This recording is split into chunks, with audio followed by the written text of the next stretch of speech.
Hello everyone, എല്ലാവർക്കും Pathways അക്കാദമിയുടെ daily news അനാലിസിലേക്ക് സ്വാഗതം. ഇന്ന് നമ്മൾ ഡിസ്കസ് ചെയ്യുന്ന topics OPEC, Pravaah portal, Palestine's UN membership, cyclone Remal, places in news ആയിട്ട് ജോർജിയ.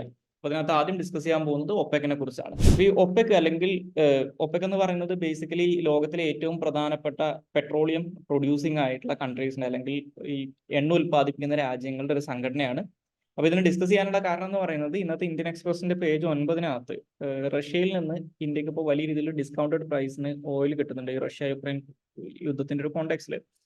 അപ്പോൾ ഇതുമായിട്ട് ബന്ധപ്പെട്ട് ഇന്ത്യയിലെ റിലയൻസ് ഇൻഡസ്ട്രീസും അതുപോലെ തന്നെ റഷ്യയിലും തമ്മിൽ റഷ്യയിൽ നിന്ന് റിലയൻസ് ഇൻഡസ്ട്രീസും വാങ്ങിക്കുന്ന ഓയിലിന്റെ സെറ്റിൽമെന്റ്സ്, അതായത് അതിന് കൊടുക്കുന്ന പണം റൂബിളിൽ സെറ്റിൽ ചെയ്യുന്നതുമായിട്ട് ബന്ധപ്പെട്ട് ചില ചർച്ചകൾ നടക്കുന്നതായിട്ടുള്ള ഒരു വാർത്തയുണ്ട്. അപ്പൊ ആ ഒരു വാർത്തയുടെ കൂടെ ഇപ്പൊ കുറച്ച് കാലങ്ങളായിട്ട്, ഏതാനും മാസങ്ങളായിട്ട് ഈ ഒപെക് രാജ്യങ്ങളും അതുപോലെ തന്നെ ഒപെക് പ്ലസ് എന്ന് പറയുന്ന ഒരു ഗ്രൂപ്പ് ഓഫ് രാജ്യങ്ങളുണ്ട്. അവർ ചേർന്നുകൊണ്ട് ഈ ഓയിലിന്റെ പ്രൈസ് സ്റ്റെബിലൈസ് ചെയ്യുന്നതിന് വേണ്ടിയിട്ട് ഓയിൽ പ്രൊഡക്ഷൻ ഒന്ന് കട്ട് ഡൗൺ ചെയ്യുന്നതുമായിട്ട് ബന്ധപ്പെട്ട് ചില തീരുമാനങ്ങൾ എടുത്തിട്ടുണ്ടായിരുന്നു. അപ്പൊ അതിനെ കുറിച്ചിട്ടുള്ള ചില കാര്യങ്ങളും ഈ പറയുന്ന വാർത്തക്കകത്ത് പറയുന്നുണ്ട്. അപ്പൊ ആ ഒരു കോണ്ടെക്സ്റ്റിലാണ് നമ്മൾ ഒപെക്കിനെ കുറിച്ച് ഡിസ്കസ് ചെയ്യുന്നത്. ഒപെക് എന്ന് പറയുന്നത് 1960 അന്നത്തെ ലോകത്തിലെ ഏറ്റവും പ്രധാനപ്പെട്ട ഓയിൽ പ്രൊഡ്യൂസിംഗ് രാജ്യങ്ങളായിരുന്ന, എസ്പെഷ്യലി മിഡിൽ ഈസ്റ്റിൽ നിന്നും അതുപോലെ തന്നെ സൗത്ത് അമേരിക്കയിൽ നിന്നുള്ള പ്രധാനപ്പെട്ട ചില ഓയിൽ പ്രൊഡ്യൂസിംഗ് രാജ്യങ്ങളായിരുന്ന Iran, Iraq, Kuwait, Saudi Arabia, Venezuela എന്നീ രാജ്യങ്ങൾ ചേർന്നുകൊണ്ട് 1960 ഒപെക് എസ്റ്റാബ്ലിഷ് ചെയ്യുന്നത്. അപ്പൊ ഈ രാജ്യങ്ങൾ ചേർന്ന് അന്ന് ഈ പറയുന്ന ഓയിൽ മാർക്കറ്റ് സ്റ്റെബിലൈസ് ചെയ്യുന്നതുമായിട്ട് ബന്ധപ്പെട്ട് അല്ലെങ്കിൽ ഓയിൽ പ്രൊഡക്ഷനകത്ത് ഒരു കാർട്ടൽ പോലെ പ്രവർത്തിക്കുന്നതുമായിട്ട് ബന്ധപ്പെട്ട് ഒരു ചർച്ച നടന്നിട്ടുണ്ടായിരുന്നു. ആ ചർച്ചയുടെ പേരാണ് ബാഗ്ദാദ് കോൺഫറൻസ് എന്ന് പറയുന്നത്. അപ്പൊ ആ ബാഗ്ദാദ് കോൺഫറൻസിലൂടെയാണ് 1960 ഒപെക് എസ്റ്റാബ്ലിഷ് ചെയ്യപ്പെടുന്നത്. അപ്പൊ നിലവിൽ ഒപെക്കിനകത്ത് 11 രാജ്യങ്ങളാണുള്ളത്. ഇപ്പൊ നേരത്തെ പറഞ്ഞ ഇറാന്, ഇറാഖ്, അതുപോലെ കുവൈത്ത്, സൗദി അറേബ്യ, വെനസ്വേല, അതുകൂടാതെ പിന്നീട് ജോയിൻ ചെയ്തിട്ടുള്ള Qatar, Indonesia, Libya, United Arab Emirates, Algeria, Nigeria എന്നീ രാജ്യങ്ങളാണ് ഇപ്പൊ നിലവിൽ ഒപെക് അംഗരാജ്യങ്ങളായിട്ട് ഉള്ളത്. ഇനി ഒപെക്കിന്റെ ഒരു ഡിക്ലെയർഡ് ഒബ്ജക്റ്റീവ് എന്ന് പറയുന്നത്, അവരുടെ ഒരു ലക്ഷ്യമായിട്ട് പറയുന്നത് ഈ പെട്രോളിയം പോളിസീസിനകത്ത് ഒരു യൂണിഫോമിറ്റി കൊണ്ടുവരിക എന്നുള്ളതാണ്. അതായത് ഒപെക്കിലെ അംഗരാജ്യങ്ങൾക്കിടയിൽ അവരുടെ പെട്രോളിയം പോളിസീസിനകത്ത് ഒരു കോർഡിനേഷനും അതുപോലെ തന്നെ ഒരു യൂണിഫിക്കേഷനും ഉണ്ടാകുന്നുള്ളതാണ്.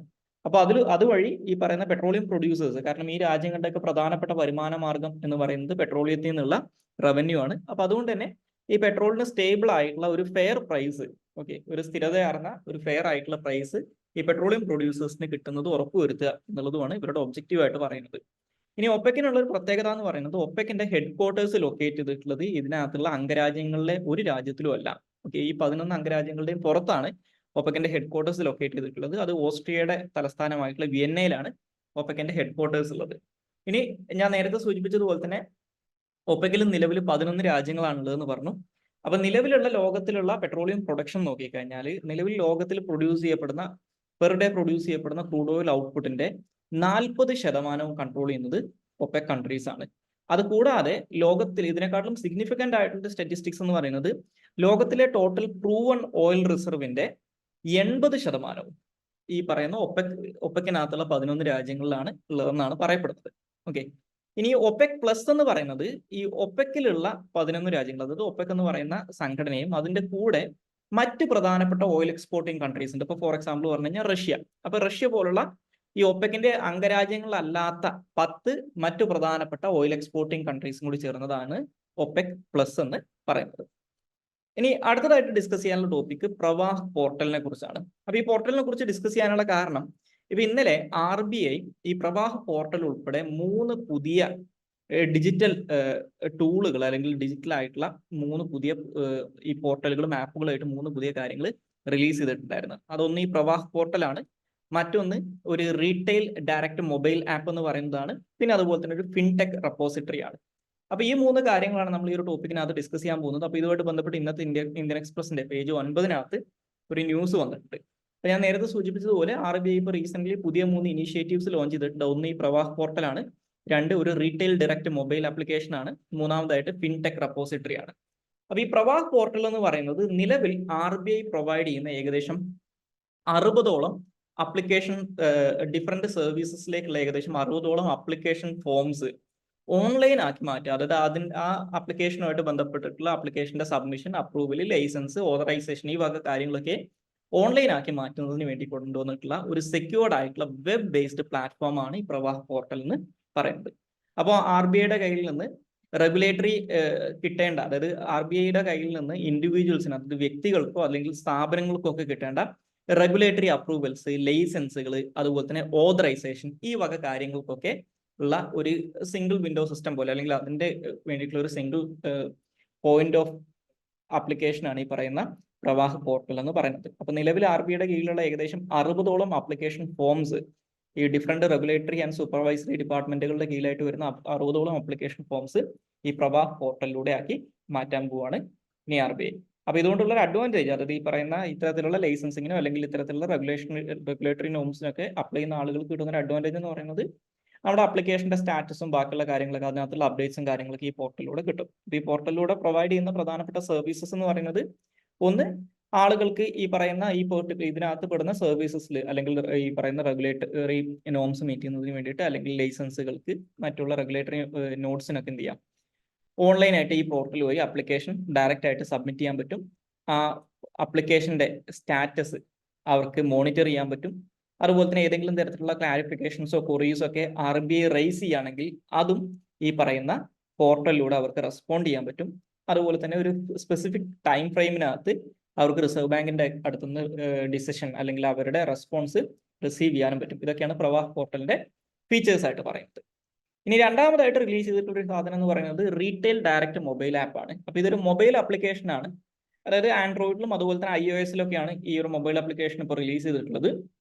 So basically government securities purchase ചെയ്യാനും സെല് ചെയ്യാനും വേണ്ടിയിട്ടാണ്. അതായത് ഈ പറയുന്ന റീറ്റെയിൽ ഇൻവെസ്റ്റേഴ്സിന് അവർക്ക് പ്രത്യേകിച്ച് ബുദ്ധിമുട്ടൊന്നും ഇല്ലാതെ വളരെ കൺവീനിയന്റ് ആയിട്ടുള്ള രീതിയിൽ ഗവൺമെന്റ് സെക്യൂരിറ്റീസ്, അല്ലെങ്കിൽ നമ്മൾ GSEC എന്ന് പറയും, അതിന്റെ ട്രാൻസാക്ഷൻ നടത്തുന്നതിന് വേണ്ടിയിട്ടാണ് ഈ റീറ്റെയിൽ ഡയറക്റ്റ് മൊബൈൽ ആപ്പ് അവർ റിലീസ് ചെയ്തിട്ടുള്ളത്. അപ്പൊ ഇതുവഴി ഈ പറയുന്ന റീറ്റെയിൽ ഇൻവെസ്റ്റേഴ്സിന് ഇത്തരത്തിലുള്ള ഗവൺമെന്റ് സെക്യൂരിറ്റീസ് പ്രൈമറി മാർക്കറ്റുകളിൽ നിന്നും സെക്കൻഡറി മാർക്കറ്റുകളിൽ നിന്നൊക്കെ പർച്ചേസ് ചെയ്യാം, സെല് ചെയ്യുകയൊക്കെ ചെയ്യാൻ പറ്റും. ഓക്കെ, ഇതാണ് റീറ്റെയിൽ ഡയറക്റ്റ് മൊബൈൽ ആപ്ലിക്കേഷൻ. ഇനി മൂന്നാമത്തത് ഫിൻടെക് റെപ്പോസിറ്ററി ആണ്. സോ ഈ ഫിൻടെക് റെപ്പോസിറ്ററി എന്ന് പറയുന്നത് ആ പേര് സൂചിപ്പിക്കുന്നത് പോലെ തന്നെ ഇന്ത്യയിലുള്ള ഫിൻടെക് സെക്ടറിനെ കുറിച്ചിട്ടുള്ള കുറച്ചും കൂടി ബെറ്റർ ആയിട്ടുള്ള ഒരു അണ്ടർസ്റ്റാൻഡിംഗ് കൊടുക്കുന്നതിന് വേണ്ടിയിട്ടാണ് ഈ റെപ്പോസിറ്ററി. ഇതൊരു റെപ്പോസിറ്ററി ആണ് ഈ റെപ്പോസിറ്ററി സ്റ്റാർട്ട് ചെയ്തിട്ടുള്ളത്. അപ്പോൾ നമ്മുടെ ഇന്ത്യയിലുള്ള ഫിൻടെക് ഫേംസ്, അതായത് അത് റെഗുലേറ്റഡ് ആവാം, അൺറെഗുലേറ്റഡ് ആവാം, ഇത്തരത്തിലുള്ള ഫിൻടെക് ഫേംസിനെ കുറിച്ചിട്ടുള്ള ഒരു കോംപ്രഹെൻസീവ് ആയിട്ടുള്ള ഡാറ്റ കൊടുക്കുന്ന ഒരു റെപ്പോസിറ്ററി ആണ് ഈ ഫിൻടെക് റെപ്പോസിറ്ററി എന്ന് പറയുന്നത്. ഇത് പോളിസി മേക്കേഴ്സ്, അതുപോലെ തന്നെ ഇൻഡസ്ട്രി പാർട്ടിസിപ്പൻസ്, അവർക്കൊക്കെ കുറച്ചും കൂടി ബെറ്റർ ആയിട്ട് ഡിസിഷൻ എടുക്കാൻ ഈ ഒരു റെപ്പോസിറ്ററി ഉപയോഗിച്ച് കഴിഞ്ഞാൽ സാധിക്കും എന്നാണ് RBI പറയുന്നത്. അപ്പൊ ഇതാണ് RBI റിലീസ് ചെയ്തിട്ടുള്ള പുതിയ 3 ഇനീഷ്യേറ്റീവ്സ് എന്ന് പറയുന്നത്. ഇനി അടുത്തതായിട്ട് ഡിസ്കസ് ചെയ്യാനുള്ള ടോപ്പിക് പലസ്തീന്റെ UN മെമ്പർഷിപ്പിനെ കുറിച്ചാണ്. അപ്പൊ ഇത് നമ്മൾ നേരത്തെ ഡിസ്കസ് ചെയ്തിട്ടുള്ള ഒരു ടോപ്പിക് തന്നെയാണ്. അത് വീണ്ടും ഡിസ്കസ് ചെയ്യാനുള്ള ഒരു കാരണം, ഇപ്പൊ ഈ റാഫേൽ നടന്നുകൊണ്ടിരിക്കുന്ന ഇസ്രായേലിന്റെ ആക്രമണങ്ങളൊക്കെ ആയിട്ട് ബന്ധപ്പെട്ട് ഇപ്പൊ നിലവിലുള്ള ഇസ്രായേൽ പാലസ്തീൻ കോൺഫ്ലിക്റ്റിന്റെ ഒക്കെ ഒരു കോണ്ടെക്സ്റ്റിൽ ഇന്നത്തെ ഹിന്ദുവിന്റെ പേജ് 7-നകത്ത് ഒരു ഓപ്പഡ് പബ്ലിഷ് ചെയ്തിട്ടുണ്ട്, the question of Palestine's UN membership എന്ന് പറഞ്ഞിട്ട്. അപ്പൊ ആ ഒരു കോണ്ടെക്സ്റ്റിലാണ് ഇതിനെക്കുറിച്ച് ഡിസ്കസ് ചെയ്യുന്നത്.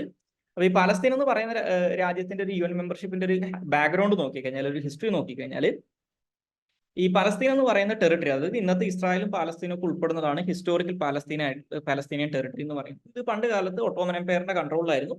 പിന്നീട് 1-ാം ലോക മഹായുദ്ധത്തിൽ ഒട്ടോമൻ എംപയർ പരാജയപ്പെട്ടതോടുകൂടി ഇത് ബ്രിട്ടന്റെ കൺട്രോളിലായിട്ട് ഒരു ബ്രിട്ടീഷ് മാൻഡേറ്റ് ആയിട്ട് മാറി.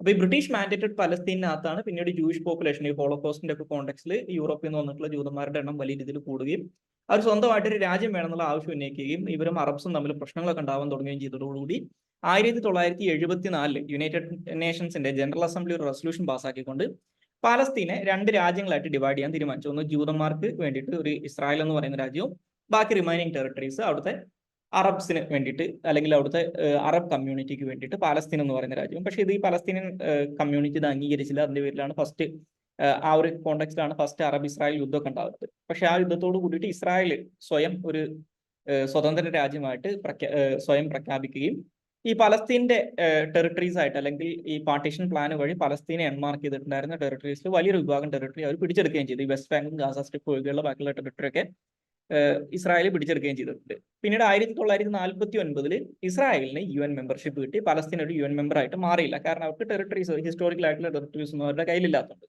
പിന്നീട് 2012 പലസ്തീൻ ഒരുപാട് കാലങ്ങൾക്ക് ശേഷം ഈ UN-നകത്ത് ഒരു പെർമനന്റ് ഒബ്സർവർ സ്റ്റാറ്റസ് കിട്ടുന്നത്, അതായത് ഒരു നിരീക്ഷകാംഗത്വ പദവി കിട്ടുന്നത്. അതായത് അതുകൊണ്ട് തന്നെ പലസ്തീൻ ഇപ്പോൾ UN ജനറൽ അസംബ്ലിയുടെ സെഷൻസിലൊക്കെ പങ്കെടുക്കാം, മീറ്റിങ്ങുകളിൽ പങ്കെടുക്കാം, അവരുടെ അഭിപ്രായം പറയാം. പക്ഷെ വോട്ടിംഗ് പവറോ അല്ലെങ്കിൽ ഒരു മെമ്പർക്കുള്ള മറ്റുള്ള പ്രിവിലേജസ് ഒന്നും അവർക്ക് കിട്ടില്ല. പക്ഷെ എന്നിരുന്നാലും 2019 G77 എന്ന് പറയുന്ന ഒരു ഗ്രൂപ്പ് ഓഫ് കൺട്രീസ് ഉണ്ട്. ആ ഗ്രൂപ്പ് ഓഫ് കൺട്രീസിന്റെ ചെയർ ആയിട്ട് പലസ്തീൻ ഇരുന്നുകൊണ്ട് തന്നെ ആ ഒരു വർഷം കുറച്ച് കാലത്തേക്ക് പലസ്തീന് ഈ UN പെർമനന്റ് മെമ്പർഷിപ്പിന്റെ ചില അഡ്വാൻറ്റേജസ് അല്ലെങ്കിൽ ചില പ്രിവിലേജസ് ഒക്കെ കിട്ടുമായിരുന്നു. ഇനി എങ്ങനെയാണ് ഒരു രാജ്യത്തിന് UN മെമ്പർഷിപ്പ് കിട്ടുന്നതെന്ന് മനസ്സിലാക്കുക. യുണൈറ്റഡ് നേഷൻസിന്റെ നിലവിലുള്ള യുണൈറ്റഡ് നേഷൻസ് ചാർട്ടർ അനുസരിച്ച് UN ഒരു പുതിയ രാജ്യത്തിന് അംഗത്വം കൊടുക്കണമെങ്കിൽ അതിനുള്ള ഒരുപാട് കണ്ടീഷൻസ് പറയുന്നുണ്ട്. ആ രാജ്യം പീസ് ലവിങ് ആയിരിക്കണം, അങ്ങനെയുള്ള കുറെ കണ്ടീഷൻസ് പറയുന്നുണ്ട്. അതായത് ഇതിനുള്ള ഒരു പ്രൊസീജിയർ എങ്ങനെയാണെന്ന് വെച്ച് കഴിഞ്ഞാൽ, ഈ യുണൈറ്റഡ് നേഷൻസിൽ അംഗത്വം കിട്ടണമെങ്കിൽ ആദ്യം യുണൈറ്റഡ് നേഷൻസ് സെക്യൂരിറ്റി കൗൺസിലിന്റെ അപ്രൂവൽ വേണം. ഓക്കെ, അപ്പൊ യുണൈറ്റഡ് നേഷൻസ് സെക്യൂരിറ്റി കൗൺസിൽ എന്ന് പറയുന്നത് അതൊരു 15 അംഗ സമിതിയാണ്. അതിനകത്ത് 5 പെർമനന്റ് മെമ്പേഴ്സും 10 നോൺ പെർമനന്റ് മെമ്പേഴ്സും ഉള്ളത്. അപ്പോൾ ഈ 15 ടോട്ടൽ വരുന്ന ഈ 15 UN സെക്യൂരിറ്റി കൗൺസിൽ മെമ്പേഴ്സിനകത്ത് അറ്റ്ലീസ്റ്റ് 9 രാജ്യങ്ങളെങ്കിലും ഈ അംഗത്വത്തിനെ സപ്പോർട്ട് ചെയ്ത് വോട്ട് ചെയ്യണം. അതുകൂടാതെ ഈ 5 പെർമനന്റ് മെമ്പേഴ്സിൽ ഒരു രാജ്യം പോലും ഇതിനെ എതിർത്ത് വോട്ട് ചെയ്യാൻ പാടില്ല, അല്ലെങ്കിൽ വീറ്റോ ചെയ്യാൻ പാടില്ല. അബ്സ്റ്റെയിൻ ചെയ്താലും കുഴപ്പമില്ല, വീറ്റോ ചെയ്യാൻ പാടില്ല. അപ്പോൾ 15 അറ്റ്ലീസ്റ്റ് 9 അംഗരാജ്യങ്ങളുടെ സപ്പോർട്ട് വേണം. പ്ലസ് ഈ 5 പെർമനന്റ് മെമ്പേഴ്സിൽ ഒരു പെർമനന്റ് മെമ്പർ പോലും ഇതിനെ വീറ്റോ ചെയ്യാനും പാടില്ല. അപ്പൊ പലസ്തീന് ശരിക്കും പറഞ്ഞു കഴിഞ്ഞാൽ ഈ ഒരു കണ്ടീഷൻ റീസെന്റ് മീറ്റ് ചെയ്തിട്ടുണ്ടായിരുന്നു. US വീറ്റോ ചെയ്തുകൊണ്ട് മാത്രമാണ് അവർക്ക് ഈ UN സെക്യൂരിറ്റി കൗൺസിലിന്റെ അപ്രൂവൽ കിട്ടാതിരുന്നത്. അതായത് UN സെക്യൂരിറ്റി കൗൺസിലിനകത്തുള്ള 15 മെമ്പേഴ്സിൽ 12 രാജ്യങ്ങളും ഇൻക്ലൂഡിങ് പെർമനന്റ് മെമ്പേഴ്സ് ഉൾപ്പെടെ 12 രാജ്യങ്ങൾ പലസ്തീന്റെ മെമ്പർഷിപ്പിന് അപ്രൂവൽ കൊടുത്തിട്ടുണ്ടായിരുന്നു. പക്ഷേ US വീറ്റോ ചെയ്തുകൊണ്ടാണ് അത് നടക്കാതിരുന്നത്. അപ്പൊ ഇത്തരത്തിൽ UN സെക്യൂരിറ്റി കൗൺസിലിന്റെ അപ്രൂവൽ കിട്ടിക്കഴിഞ്ഞാൽ ഇനി UN ജനറൽ അസംബ്ലിക്കകത്തുള്ള ടോട്ടൽ മെമ്പേഴ്സിൽ 2/3 മെജോറിറ്റിയിൽ ഒരു റെസൊല്യൂഷൻ പാസ്സാക്കിയത് അപ്രൂവ് ചെയ്യുകയും ചെയ്യണം. അപ്പൊ ഇതും പലസ്തീൻ ഉണ്ട്. പക്ഷേ ഇപ്പൊ ഈ US വീറ്റോ കാരണം മാത്രമാണ് പലസ്തീൻ ഇപ്പോഴത്തെ അവസ്ഥയിൽ UN മെമ്പർഷിപ്പ് കിട്ടാത്തതെന്ന് മനസ്സിലാക്കുക. അപ്പൊ ഇതാണ് ഒരു രാജ്യത്തിന് UN മെമ്പർഷിപ്പ് കിട്ടാനുള്ള കണ്ടീഷൻ എന്ന് പറയുന്നത്. ഇനി നിലവിൽ ഈ പലസ്തീന് UN മെമ്പർ അല്ലെങ്കിലും ഇപ്പോൾ ഇന്റർനാഷണൽ ക്രിമിനൽ കോർട്ട് പോലുള്ള പല അന്താരാഷ്ട്ര സംഘടനകളിലും പലസ്തീൻ മെമ്പറാണ് എന്ന് മനസ്സിലാക്കുക. അതുകൂടാതെ ലോകത്തിൽ ഈ യുണൈറ്റഡ് നേഷൻസിലെ അംഗരാജ്യങ്ങളായിട്ടുള്ള 193 രാജ്യങ്ങളിൽ മോർ ദാൻ 2/3 രാജ്യങ്ങൾ, അതായത് ഏകദേശം ഇന്ത്യ ഉൾപ്പെടെയുള്ള 145 രാജ്യങ്ങൾ പലസ്തീനെ ഒരു സ്വതന്ത്ര രാജ്യമായിട്ട് അംഗീകരിക്കുന്നുണ്ട്. ഇപ്പോൾ ഇന്ത്യയിൽ ഡൽഹിയിലൊക്കെ പോയി കഴിഞ്ഞാൽ പലസ്തീന്റെ എംബസി ഒക്കെ നിങ്ങൾക്ക് കാണാൻ പറ്റും. അപ്പൊ ഇതാണ് പലസ്തീന്റെ UN മെമ്പർഷിപ്പിന്റെ കേസ്. സോ ഇനി നമുക്ക് അടുത്തതായിട്ട് ഡിസ്കസ് ചെയ്യാനുള്ള ടോപ്പിക് സൈക്ലോൺ റെമലിനെ കുറിച്ചാണ്. അപ്പൊ സൈക്ലോൺ റെമൽ എന്ന് പറയുന്നത് നമ്മുടെ ബേ ഓഫ് ബംഗാൾ റീജിയനിൽ ഇപ്പോൾ വന്നിട്ടുള്ള ഒരു ട്രോപ്പിക്കൽ സൈക്ലോൺ ആണ്. അപ്പൊ അതിന്റെ ലാൻഡ് ഫോളുമായിട്ട് ബന്ധപ്പെട്ട് ഇന്ത്യയിലെ പല ഭാഗങ്ങളിലും വലിയ ഇതിൽ നാശനഷ്ടങ്ങളും അതുപോലെ തന്നെ ആളുകൾ കൊല്ലപ്പെട്ടതൊക്കെ ആയിട്ടുള്ള വാർത്ത ഇന്നത്തെ ഇന്ത്യൻ എക്സ്പ്രസിലും ഹിന്ദുവിലൊക്കെ വന്നിട്ടുണ്ട്. അപ്പൊ ആ ഒരു കോണ്ടെക്സ്റ്റിലാണ് ഇതിനെക്കുറിച്ച് ഡിസ്കസ് ചെയ്യുന്നത്. അപ്പൊ ഇതിനകത്ത് ഈ സൈക്ലോൺ റെമൽ എന്ന് ഞാൻ പറഞ്ഞു, ഇതൊരു ട്രോപ്പിക്കൽ സൈക്ലോൺ ആണ്. നമ്മുടെ നോർത്തേൺ ഇന്ത്യൻ ഓഷനിൽ ബേ ഓഫ് ബംഗാളിലാണ് ഈ സൈക്ലോൺ റെമൽ വന്നിട്ടുള്ളത്. ഈ റെമൽ എന്നുള്ള പേര് ഈ സൈക്ലോണിന് ഇട്ടേക്കുന്നത് ഒമാൻ ആണ്. അതിന്റെ അർത്ഥം ഇതൊരു അറബിക് നെയിം ആണ്. അതിന്റെ അർത്ഥം സാൻഡ് എന്നാണ്. ഓക്കെ, അപ്പൊ ഇതിന്റെ കൂടെ നിങ്ങൾ ഓൾറെഡി സൈക്ലോൺ എന്താണെന്നുള്ള കാര്യം നിങ്ങൾ ജോഗ്രഫിയിൽ പഠിച്ചിട്ടുണ്ടാവും. അപ്പൊ അതിന്റെ കൂടെ എങ്ങനെയാണ് നമ്മുടെ നോർത്തേൺ ഇന്ത്യൻ ഓഷൻ റീജിയനിലുള്ള സൈക്ലോണുകൾക്ക് അല്ലെങ്കിൽ ട്രോപ്പിക്കൽ സൈക്ലോണുകളുടെ പേരിടൽ നടക്കുന്നത് എന്നൊന്ന് അറിഞ്ഞിരിക്കുക. അപ്പൊ ഈ പേരിടലുമായിട്ട് ബന്ധപ്പെട്ടിട്ടുള്ള തീരുമാനങ്ങൾ അല്ലെങ്കിൽ ഈ പേരിടലുമായിട്ട് ബന്ധപ്പെട്ടിട്ടുള്ള ഒരു റെഗുലേഷൻ വരുന്നത് ആക്ച്വലി 2000-ന് ശേഷമാണ്. അതിനു മുമ്പ് ഈ സൈക്ലോണുകൾക്ക് പേരിടുന്നതുമായിട്ട് ബന്ധപ്പെട്ട് കൃത്യമായിട്ടുള്ള ധാരണയോ അല്ലെങ്കിൽ കൃത്യമായിട്ടുള്ള തീരുമാനങ്ങളൊന്നും ഉണ്ടായിരുന്നില്ല.